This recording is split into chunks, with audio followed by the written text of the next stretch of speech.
Oke, terima kasih. Ya, terima kasih Kak Lutfia. Aku izin share screen dulu ya, teman-teman.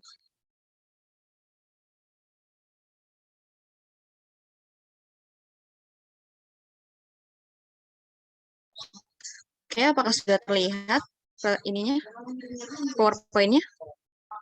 Sudah, Kak.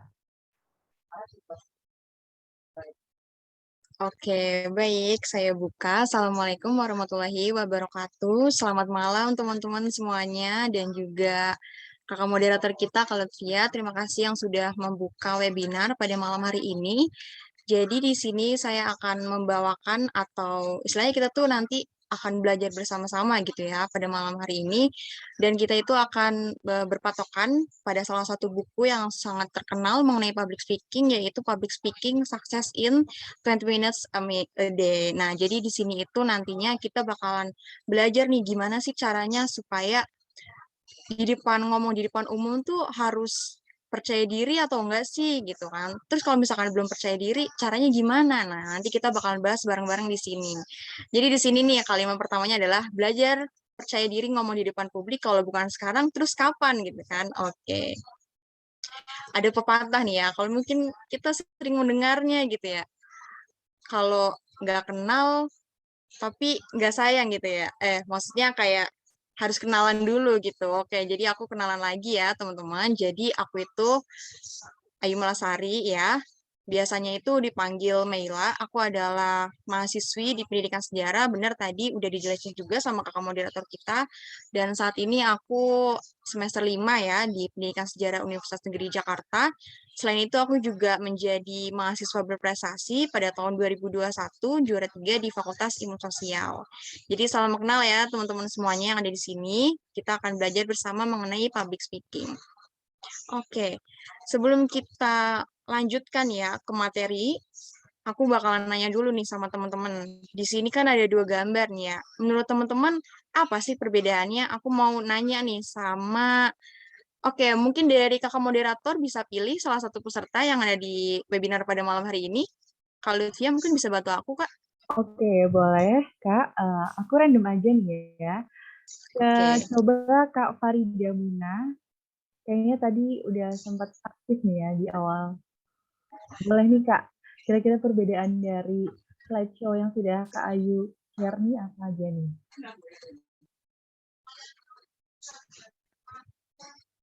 Halo Kak Farida.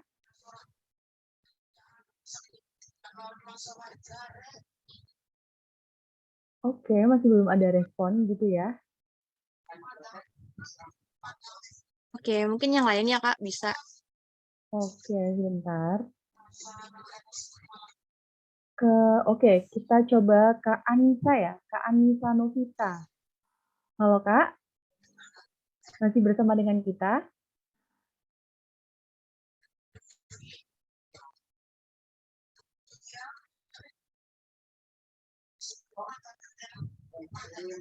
Oke, masih belum Oke, ada juga ya. oke, nggak apa-apa. Jadi di sini nggak apa-apa ya. Mungkin nanti di pembahasan selanjutnya kita bakalan berdiskusi nih sama peserta yang ada di webinar malam hari ini. Jadi dari gambar ini kita bisa melihat ya perbedaannya teman-teman. Kalau yang sebelah kanan ya, ini adalah orang yang sedang melakukan public speaking ya.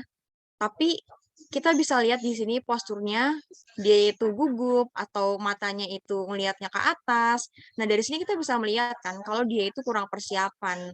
Sampai akhirnya dia tuh kayak badannya mengkerut ke atas gitu kan. Dia tuh nggak percaya diri, bahkan dia itu nggak memainkan gestur ketika dia itu berbicara. Sampai akhirnya mungkin di sini para penontonnya juga bingung nih, orang lagi ngapain sih gitu kan.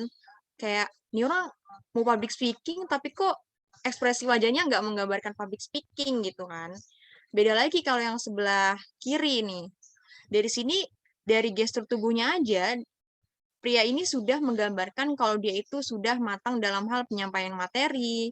Lalu juga dari segi pakaiannya dia juga rapi, walaupun memang yang perempuan ini rapi, tapi kita bisa lihat di sini rambutnya acak-acakan, nggak nggak istilahnya tuh nggak sesuai sama apa yang dia pakai. Ini kan dia kan pakai office wear ya, jadi nggak sesuai gitu. Seharusnya kan kayak rambutnya itu diikat atau gimana gitu kan, sesuai stylenya.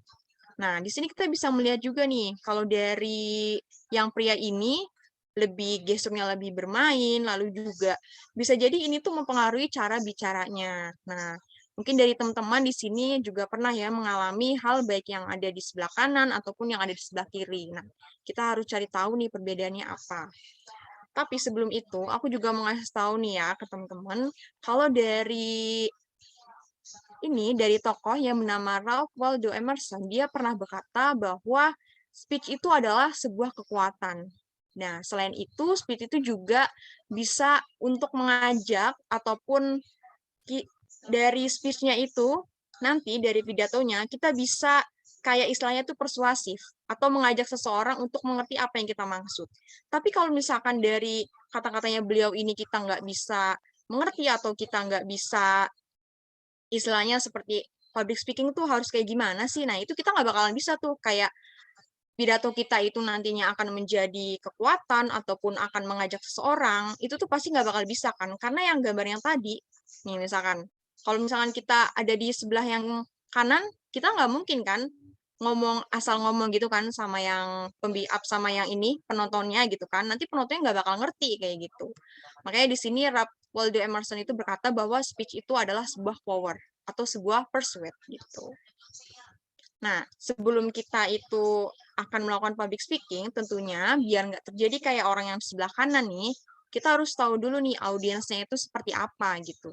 Nah, di sini di gambar yang paling atas ini ya, di sini kan audiensnya itu ada yang orang tua gitu kan, lalu juga ada yang remaja.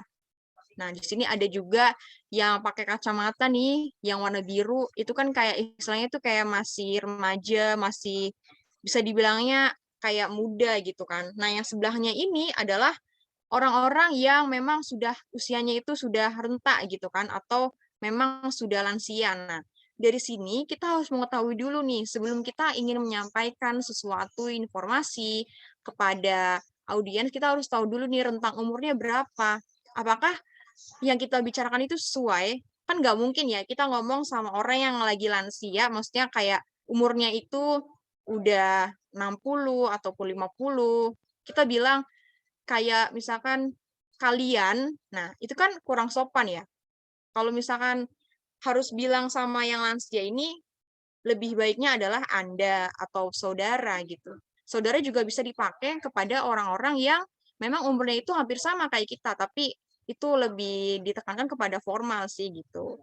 Nah, kalau misalkan kayak audiensnya ini terus juga acaranya itu nggak terlalu formal, itu bisa kayak kalian, lalu juga ada kalimat-kalimat yang istilahnya menyenangkan gitu. Sehingga nanti kalau kita udah tahu audiensnya itu seperti apa, rentang umurnya berapa, kita bisa masuk ke dalam bagian dari mereka. Jadi istilahnya tuh kayak kita udah kenal audiensnya, akhirnya kita bisa ngobrol nih sama audiensnya. Kan gak enak juga ya, kalau kita menyampaikan sesuatu tapi nggak ada interaksi gitu. Istilahnya itu kayak satu arah, itu kan cukup membosankan gitu. Setelah mengetahui audiensnya, lalu juga masuk ke dalam mereka, akhirnya kita itu bisa masuk ke dalam pikirannya mereka gitu. Jadi istilahnya tuh kayak penonton atau audiens bisa mengerti apa yang kita bicarakan. Jadi bukan cuman kita yang mengerti apa yang kita bicarakan, tapi tentunya yang paling penting adalah pesan kita itu tersampaikan atau enggak kepada audiensnya ini. Oke. Supaya audiensnya itu mengerti apa yang kita sampaikan, atau kita itu jadi nggak gugup gitu ya kalau mau nyampein sesuatu, ada 3 poin penting di sini yang penting, yaitu yang pertama adalah topik apa yang sesuai. Jadi kalau kita itu ingin melakukan public speaking, kita harus tahu kan topiknya itu apa. Nggak mungkin kan kalau misalkan kita diundang nih jadi moderator atau MC, atau mungkin yang paling sering gitu ya, jadi pemateri atau narasumber. Kalau dari misalkan dari MOU-nya itu misalkan disuruh bawain tentang leadership, kan nggak mungkin ya kita bawain tentang misalkan hal-hal yang lain gitu ataupun kegiatan-kegiatan yang lain gitu kan. Nah, itu kan nggak nyambung kan, nantinya juga audiensnya itu nggak bakal ngerti kayak gitu. Terus yang kedua, berapa lama kamu harus bicara? Nah, ini juga penting nih waktu. Biasanya kan kalau diundang gitu kan, nah, ini juga tentunya bukan cuma jadi kayak public speaking di depan banyak orang, itu misalkan kayak tadi ya yang udah aku sebutin kayak misalkan jadi MC, moderator, ataupun jadi pemateri. Kalau pas lagi di kuliah, apalagi kuliah online, kuliah offline, itu kan biasanya kan ada presentasi kan. Nah, ini waktu juga harus diperhatikan juga kayak gitu. Kita diberikan waktu berapa lama nih untuk berbicara gitu. Tujuannya buat apa? Tujuannya biar kalau kita itu udah tahu nih, kita tahu nih kayak pendahulunya itu apa, misalkan biar biasanya kan kalau kalimat pertama yang diucapkan seseorang itu adalah yang paling bikin menarik gitu kan.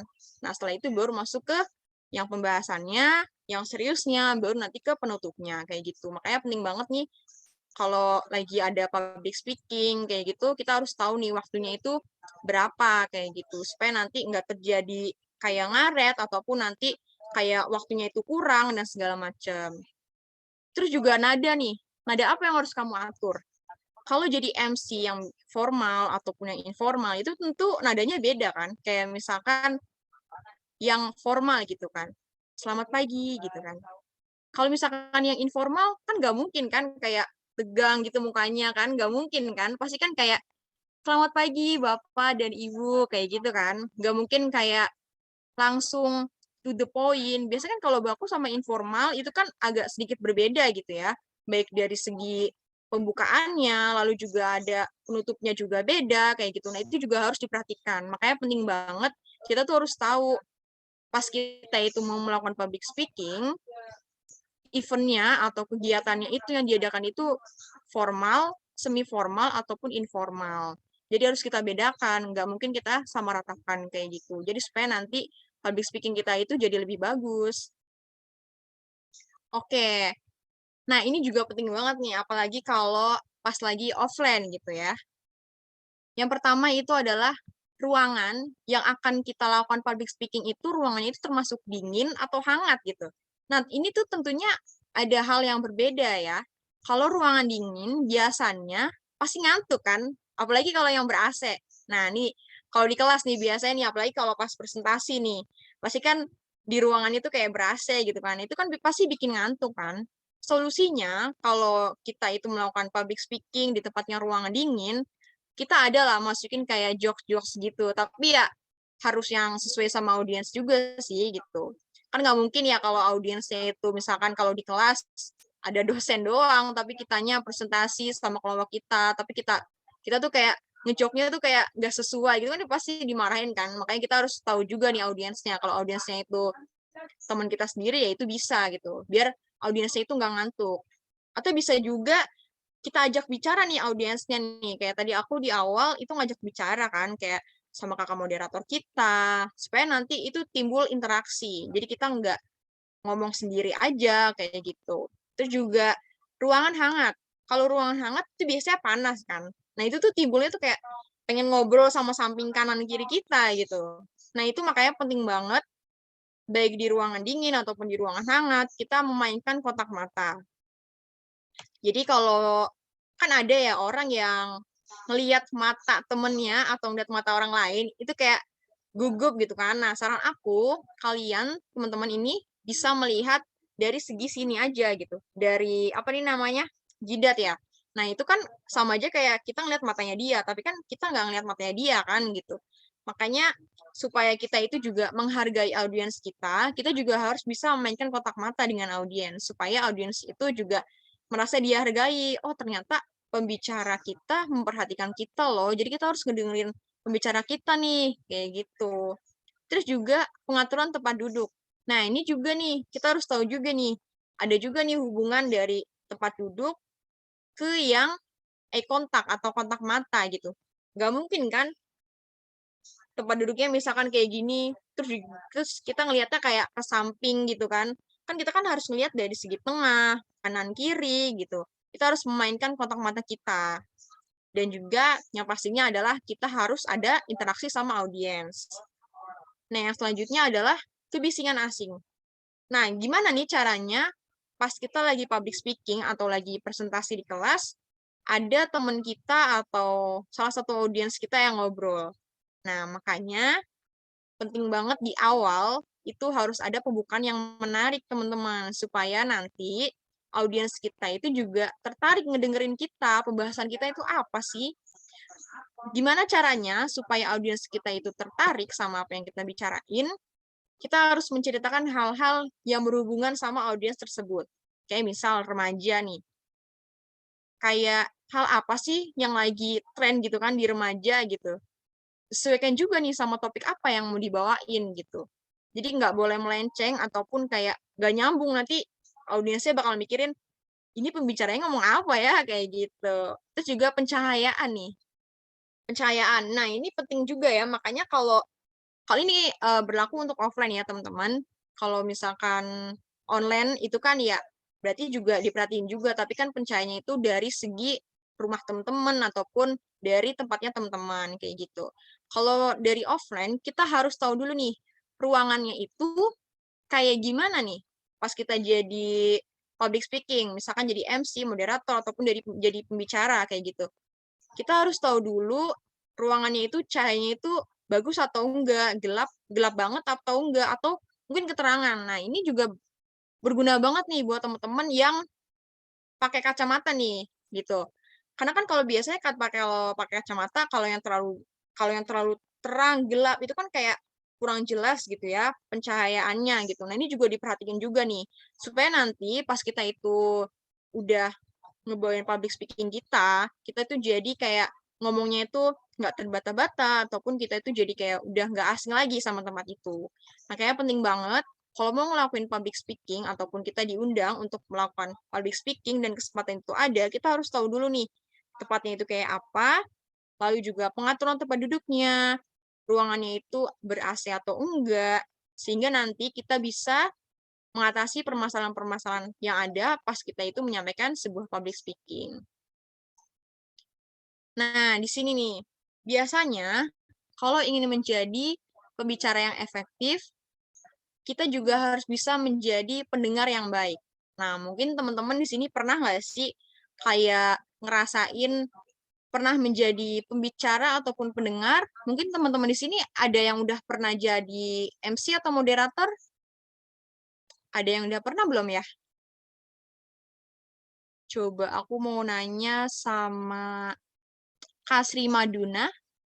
Maduma ya? Halo, Kasri. Apa masih bergabung dengan kita?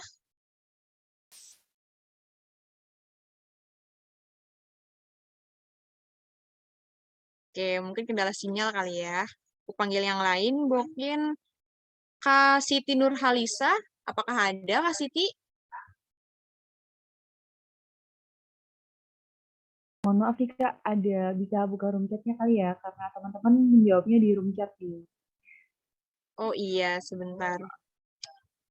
Oke, Kak Alvina Halo Damayanti Kak, nih. Iya, iya, ini siapa ya? Kak Siti ya? iya Kak. Iya, mungkin Kak Siti boleh ceritain Kak, pernah jadi pembicara ataupun jadi pendengar Kak? Boleh sedikit spill ke kita nih Kak, pengalamannya Kakak nih. Pernah jadi moderator itu ketika ada presentasi waktu mata kuliah gitu. Oke, kalau untuk pernah jadi moderator ya. Pernah ngalamin ini nggak Kak? Kayak misalkan ada permasalahan-permasalahan, mungkin dari segi audiensnya itu kurang antusias. Pernah nggak Kak kayak gitu ngalaminnya? Iya pernah. Aku sendiri itu merasa gugup gitu. Padahal itu secara online gitu. Oke. Dan aku juga mencoba untuk rileks, tapi itu kadang susah gitu. Oke, thank you Kak Siti. Mungkin aku nanya lagi nih sama tadi siapa ya yang udah pernah? Oh iya, Kak Alvina. Halo Kak Alvina Damayanti. Iya, halo Kak. Iya, coba nih Kak, cerita nih Kak. Udah pernah jadi pembicara atau jadi peserta webinar mungkin atau peserta apa gitu mungkin boleh diceritain Kak? Hampir semuanya pernah ya Kak, udah pernah jadi peserta webinar juga. Terus yang pernah itu yang paling keinget waktu jadi MC pas pelantikan organisasi. Tapi itu kurang bagus Kak, soalnya di situ kan aku jarang public speaking, jadi di situ pas kebagian demam panggung gitu. Oke. Terus sebenarnya pesertanya itu biasa aja, tapi karena sayanya yang demam panggung jadi gugup. Kalau boleh tahu itu online atau offline ya, Kak Alvina? Offline, Kak. Oh, Kebetulan offline. offline. Oke, thank you Kak Alvina. Ceritanya, wah keren banget nih Kak Alvina udah pernah jadi MC. Gitu ya, kalau kalau pendengar mungkin kita semua pasti pernah gitu ya jadi pendengar.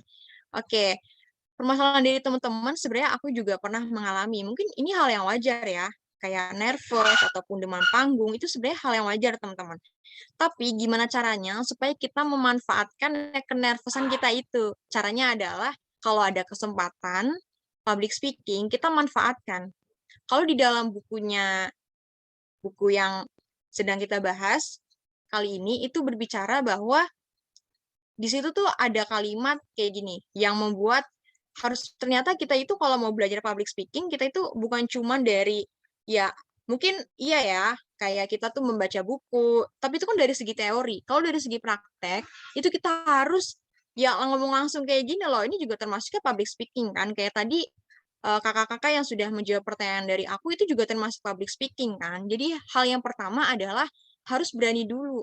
Nah, jadi mungkin kakak-kakak yang tadi udah pernah jadi moderator, udah pernah jadi MC, nah itu harus diapresiasi gitu, karena nggak semua orang itu bisa menjadi MC dan juga moderator, teman-teman. Makanya, kalau tadi nih, ada yang demam panggung, itu juga ada yang nervous, itu nggak apa-apa, tapi setelah setelah sudah menjadi MC di acara tersebut ataupun moderator di acara tersebut, itu penting sekali untuk kita melakukan evaluasi diri. Jadi dari yang MC yang tadi, aku tuh kurang apa ya, gue tuh kurang apa ya gitu. Oh ternyata gue tuh kurang menguasai audiensnya loh gitu. Kayak gue tuh interaksinya kurang segala macem. Nah itu tujuannya apa? Supaya kalau kita itu diundang lagi, biasa nih ya, kalau waktu itu aku tuh pertama kali jadi moderator itu pas aku masih jadi mahasiswa baru ya, itu tuh aku diundang dan posisinya kayak ada kakak tingkat segala macem kan. Tapi dari situ tuh emang sih masih ada banyak kesalahan gitu. Tapi setelah dari situ aku tuh belajar gitu. Mungkin teman-teman di sini juga pasti seperti itu juga gitu. Jadi penting sekali untuk jam terbang kita sebagai belajar. Makanya dari adanya jam terbang kita tuh jadi terbiasa loh. Oh ternyata cara ngadepin kegugupan kita tuh kayak gini gitu. Kalau aku sendiri ya supaya nggak gugup itu adalah kita biasanya kan kalau MC atau moderator offline itu kan kita ada catatannya sendiri ya. Itu sebisa mungkin H-2 atau H-3, H-2 atau H-1 itu kita udah tahu nih, misal ada sambutan dari kepala program studi ataupun ya pejabat-pejabat yang ada di kegiatan tersebut itu kita tuh udah tahu gitu namanya terus juga penyebutan gelar nih teman-teman dalam menyebutkan gelar itu kita nggak boleh salah karena nggak semua orang loh kayak gelarnya itu emang ada sih ada beberapa orang yang gelarnya itu nggak usah disebutin lah gitu tapi ya biasanya kalau pejabat-pejabat ataupun dari yang ada di kampus itu biasanya pasti selalu disebutin kan nah makanya penting banget supaya kita itu tahu loh makanya H-2 atau H-1 kita tuh tahu sambutannya itu kayak apa sebisa mungkin. Nah, nih biasanya kalau MC itu kan ada partnernya ya. Kalau MC ada partnernya kan ada dua orang nih biasanya nih misalkan aku sama temen aku cowok nih. Biasanya kita itu ngelakuin latihan dulu nih kalau jadi nanti diundang gitu kan jadi MC. Biasa latihan dulu gitu supaya nanti kayak ada kesinambungan gitu. Nah, kalau jadi pendengar nih ya pasti semuanya pasti pernah ya, entah itu lagi presentasi, kita itu mendengarkan teman kita yang sedang presentasi, ataupun bahkan kita menjadi MC, moderator, ataupun pembicara, narasumber gitu. Nah, kalau untuk jadi pendengar, kita ya istilahnya gini, kalau kita itu mau didengerin sama orang, kita harus bisa menjadi pendengar yang baik dong. Bener nggak sih kayak gitu? Kalau aku beranggapan, ya itu tuh ada benernya juga gitu. Kayak aku tuh dulu ya pas SMK gitu, kan aku dulu anak SMK gitu ya. Jadi pas teman-teman aku itu presentasi, aku tuh ngedengerin mereka gitu. Tapi ada juga nih teman aku yang presentasi, tapi yang temen yang lain itu nggak ngedengerin gitu. Bahkan ya kayak ngobrol sendiri gitu. Alhasil temen yang ngobrol ini pas lagi presentasi, itu tuh nggak ada yang dengerin teman-teman. Itu artinya kan berbalik ke diri kita sendiri kan. Makanya di dalam buku ini juga dijelaskan bahwa kalau kita itu ingin menjadi pembicara yang efektif, kita juga harus bisa loh menjadi pendengar yang bijak gitu, yang baik gitu. Supaya nanti akan ada keterbalikan atau timbal balik dan itu akan jatuh kepada diri kita sendiri. Oke, selanjutnya. Oke, sebentar ya. Network aku unstable nih. Sebentar.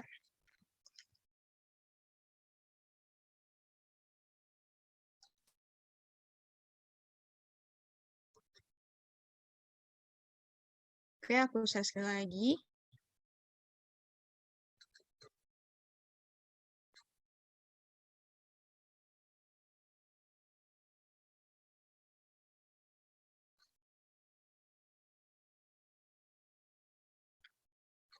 Oke, teman-teman di sini udah ada 2 gambar nih yang menjelaskan mengenai SWOT analysis. Nah, menurut teman-teman, dari kedua ini perbedaannya apa?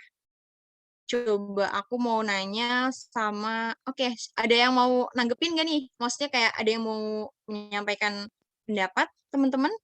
Dari kedua slide ini, boleh nih, boleh on mic ataupun di kolom chat. Oke. Kak Alvina, boleh Kak? Silahkan. Menurut saya yang membedakan itu kalau slide yang sebelah kiri itu tulisannya nggak kelihatan ya dan jatuhnya jadi kayak kurang menarik gitu. Penonton akan lebih memilih untuk tidak membaca, sedangkan yang sebelah kanan itu lebih jelas tulisan dan lebih berwarna. Iya, makasih Kak Alvina. Iya, benar banget ya teman-teman. Nah, ini tuh penting kalau kita itu menjadi pembicara atau ketika kita akan melakukan presentasi. Ya, presentasi baik di kuliah kuliah online, offline, ataupun bahkan menjadi pembicara. Nah, makanya kalau dari yang sebelah kanan, itu kan walaupun ada SWOT analysis, terus juga ada penjelasannya, nah ini kita itu bisa kayak ngejelasin sendiri loh, nggak harus kayak yang di sebelah kiri. Kalau yang di sebelah kiri itu kan kayak dijelasin kan kayak opportunities-nya itu apa, lalu juga trust-nya apa, segala macam. Tapi kita bisa menilai juga nggak sih kalau misalkan yang sebelah kiri itu kita pakai nih di sebuah forum besar gitu ya, lagi ada pembahasan soal bisnis atau marketing, kita ngejelasin ini ke audiens. Yang ada audiensnya apa? Ngantuk kan? Atau bahkan kayak, ini orang ngomong apaan sih gitu. Aduh, bete banget gitu kan. Nah, dari yang kanan atau yang kiri ini, lebih prefernya itu yang lebih baiknya itu adalah yang kanan. Karena apa? Kalau yang kanan itu kita pasti bisa kayak menjabarkan sendiri gitu. Kita yang ngomong, bukan PowerPoint-nya tapi yang ngejelasin. Tapi kita harus lebih ngejelasin supaya nanti audiensnya nggak bosen.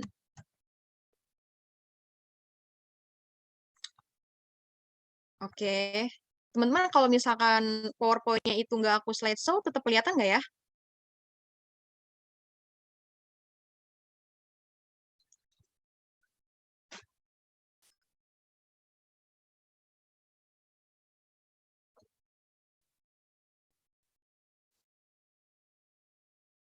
Oke, yang selanjutnya adalah kita harus tahu dulu nih jenis-jenis dari public speaking yang mau kita sampaikan.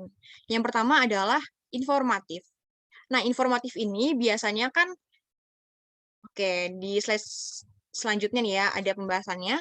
Oke, jadi yang pertama itu adalah informatif, lalu juga ada demonstratif nih, biasanya berhubungan sama kayak kita tuh ngasih tahu sesuatu, pertunjukan, segala macam kayak gitu. Terus kalau persuasif, ini adalah mengajak dan juga acara khusus. Nah, kita bakalan bahas satu-satu dulu nih. Nah, yang informatif. Nah, yang informatif ini biasanya itu menyampaikan informasi. Jadi biasanya kalau kita itu menjadi bicara ataupun jadi istilahnya kayak ataupun presentasi di kelas gitu.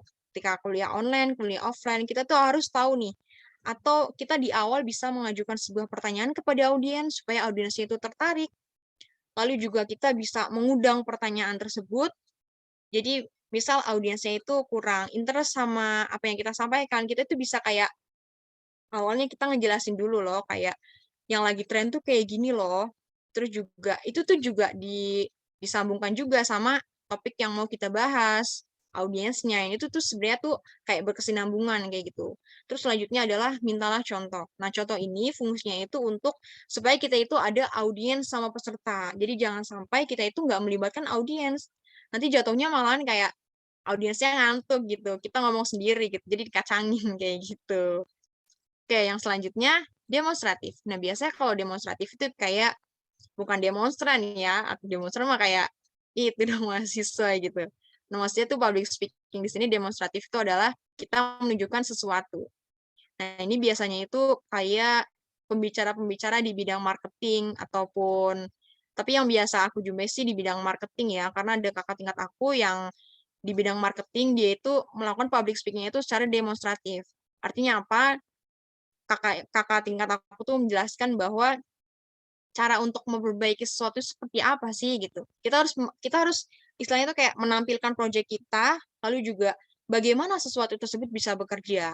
Oke, jadi aku sedikit cerita juga ya. Jadi kakak tingkat aku ini adalah salah satu CEO dari produk skincare, tapi ini tuh skincare-nya itu untuk laki-laki gitu. Jadi bikin konten di sosial medianya, tapi dengan mengandalkan public speaking kakak tingkat aku ini gitu. Jadi harus menunjukkan apa proyek kita supaya nanti audiensnya itu bisa kayak kayak istilahnya tuh interest gitu sama apa yang kita mau kerjakan kayak gitu. Terus selanjutnya adalah persuasif. Nah, untuk persuasif ini adalah kita biasanya itu atau istilahnya kita kenalnya itu membujuk gitu ya atau meyakinkan. Nah, jadi kita itu harus bisa di dalam public speaking kita itu harus bisa mampu memberikan pendapat kita, lalu juga meyakinkan audiens. Jangan sampai kita itu kayak nyampein sesuatu tapi audiensnya aja nggak yakin gitu sama apa yang kita sampaikan. Jadi kita itu harus dari kalimatnya itu kita harus memperhatikan. Nah, yang selanjutnya adalah acara khusus atau event. Nah, biasanya kalau di kampus itu kan ada BEM, lalu juga ada HIMA, atau mungkin buat teman-teman yang udah bekerja itu di kantor atau perusahaannya, itu pasti ada acara khusus kan. Kita harus tahu dulu nih tujuannya itu apa, terus juga perlu apa saja, mungkin dari segi perlu LCD proyektor, atau kita itu perlu catatan, dan segala macam itu disesuaikan. Lalu juga ada informasi apa, lalu juga audiensnya itu tentang umurnya berapa, kayak gitu. Oke, mungkin teman-teman udah pada bosen juga nih ya. Kita bakalan nonton film nih, atau nonton sedikit cuplikan dari gimana caranya supaya kita itu bisa mahir dalam berpublic speaking.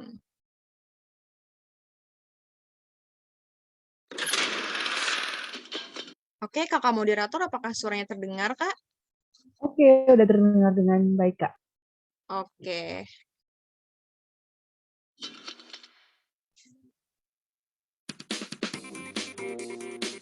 Anyone who has watched a Steve Jobs keynote will tell you he is one of the most extraordinary speakers in corporate America. Who does the best job of that in the world? While most presenters simply convey information, Jobs inspires. I'm Carmine Gallo, and today I'll walk you through several key techniques that Steve Jobs uses to electrify his audience. They're elements you can adopt in your very next presentation. Welcome to Macworld 2008. We've got some great stuff for you. There's clearly something in the air today.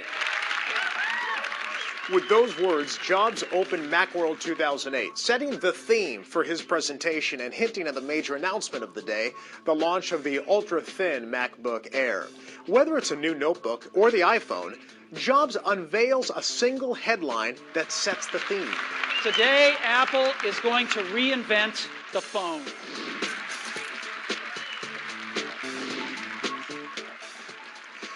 Once you identify a theme, make sure it's clear and consistent throughout the presentation. Think of a staff meeting as a presentation. So let's say you're a sales manager introducing a new software tool to help your team generate, track, and share sales leads. You might kick off your meeting this way. Good morning. Thanks for coming. I know you'll be really excited about this. Today we make it easier for you to make your quota. That's the headline. Easier to make quota. It's memorable, and it sets the direction for the rest of your meeting. It gives your audience a reason to listen. So I've got 4 things I'd like to talk about with you today. let's get started. Steve Jobs always provides an outline for his presentation and then verbally opens and closes each section with a clear transition in between. Here's an example. So that's Time Capsule, a perfect companion to Leopard, and that's the first thing I wanted to share with you this morning.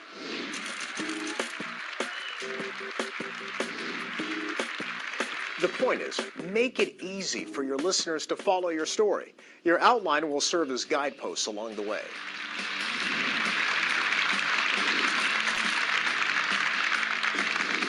You'll also notice that during his presentations, Jobs uses words like extraordinary, amazing, and cool. He is passionate, enthusiastic, and it shows. Incredible, unbelievable, amazing, awesome, extraordinary year for Apple. You know, your audience wants to be wowed, not put to sleep. Too many people fall into this presentation mode. It's stiff, it's formal, it lacks pizzazz. We, your listeners, are giving you permission to have fun and to be excited about your company, your product, or your service. If you're not passionate about it, we're not going to be.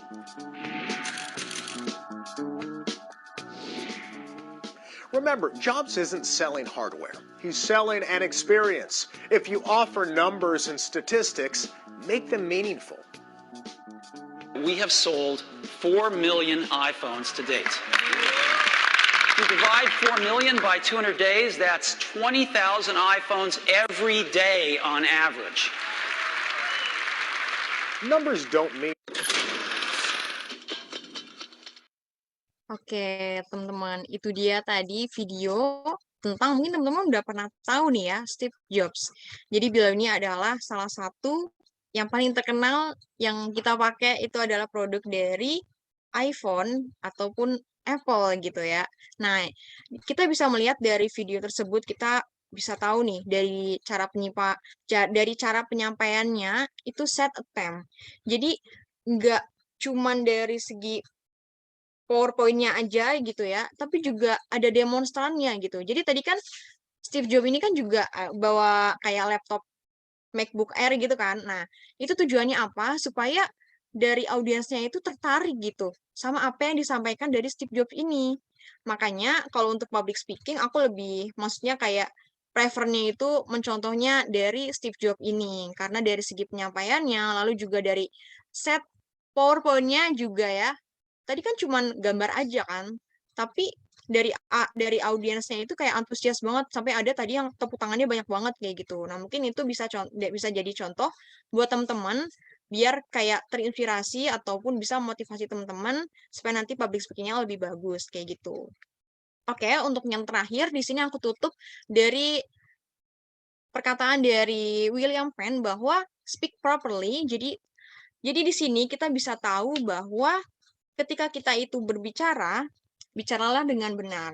Tetapi nggak lupa juga dari yang kita bicarakan itu harus benar gitu. Jadi bukan cuman kayak kita itu istilahnya kayak oh nih orang nih kayak bawel banget kayak gitu. Jadi kita itu harus apa yang kita sampaikan itu harus bisa dipahami oleh orang lain. Oke, mungkin teman-teman itu yang bisa aku sampaikan di dalam webinar pada malam hari ini. Mungkin untuk selanjutnya aku sampaikan kepada kakak moderator kita, Kak Lutfia. Kepada Kak Lutfia, aku persilakan